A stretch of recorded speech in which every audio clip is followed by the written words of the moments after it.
A dismissive avoidant and a fearful avoidant. What's the difference? It's massive. The difference is huge. Okay, so I understand how people can be confused because there's a lot more fearful avoidants than there are pure dismissives. And I get a lot of messages kind of describing the fearful behavior when I post a video about a dismissive. Okay, so understanding the main differences between a dismissive and a fearful, there's two of them.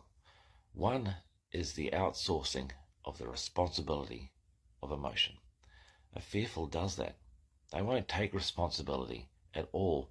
Either they'll be coercive and controlling and demanding, or they'll be very needy, depending on the type of fearful we're talking about. We're not getting into that today. Whereas a dismissive, well, they take responsibility for their emotions and everyone else's. They believe that it's their fault, and that's why they pull away. They can't cope with that responsibility that they presume is theirs. And the second big difference between a dismissive and a fearful is boundaries. Dismissives are brilliant at holding their boundaries, probably too much, so that no one can get close to them emotionally. It keeps them safe that way, or at least they feel it does.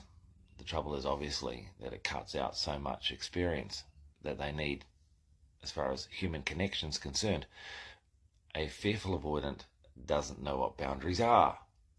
They will knock on your door at 2 a.m, send you continual messages, never leave you alone, be demanding in such a way that it's completely overwhelming to any person that doesn't know how to hold their boundaries either.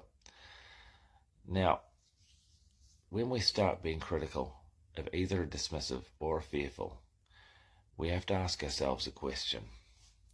Why did we attract it? Why did we accommodate it? Why did we enable it? Why are we in that relationship for such a long time without recognizing the need to hold our own boundaries and know that our needs have to take a priority at some point? Now, understand that the way that we treat ourselves is like a rule book for the world to treat us. If we are constantly giving, no one's going to give to us. If we're constantly giving away and allowing other people to behave a certain way around us, they'll get used to that. They're not going to stop doing it. So understand, being critical and angry at a dismissive or a fearful is a reflection on you. And as soon as you begin to recognize your value and worth by behaving in such a way as to respect yourself, suddenly things start to change. Either people will align themselves with you and your value, or they'll walk away. Either way, you win.